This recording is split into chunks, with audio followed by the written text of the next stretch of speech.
Muy buenos días, queridos hermanos. Nos encontramos hoy de nuevo con la palabra de Dios, que es vida, que es salvación en nuestra existencia. Seguimos meditando el Evangelio de Mateo, como lo hemos hecho durante todas estas semanas.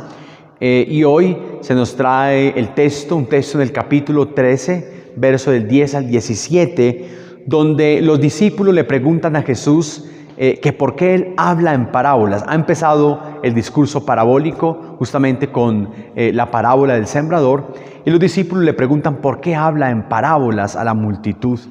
Y Jesús les dice que a ellos, es decir, a sus discípulos, a ese grupo más cercano a Él, se les ha dado la gracia de entender los misterios del reino, pero a la muchedumbre no. Y por eso Él habla en parábolas, tratando de que su lenguaje sea un lenguaje sencillo, acorde, para que el pueblo judío le entendiera.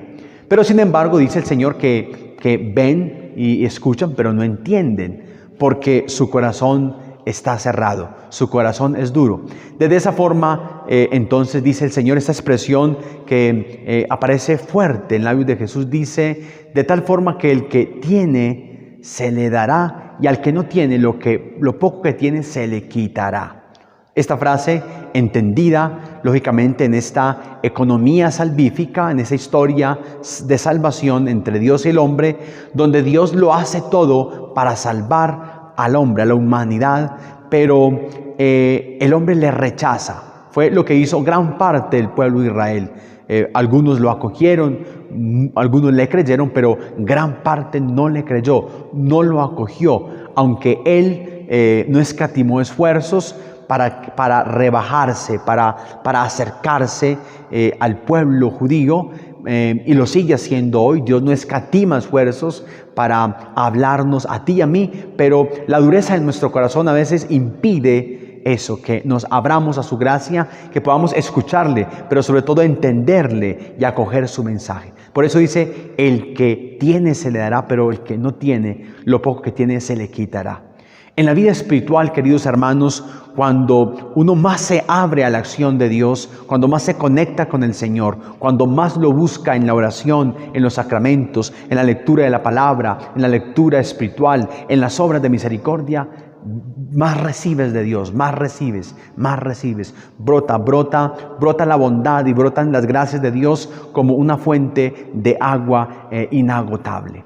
Pero cuando uno humanamente, por la fragilidad, por el cansancio, por el pecado, por tantas cosas, por las cosas del mundo que nos seducen y nos apartan muchas veces de Dios, cuando uno estanca y frena la acción del Espíritu en la vida de uno, incluso muchas cosas, muchos dones, muchas gracias espirituales se pierden.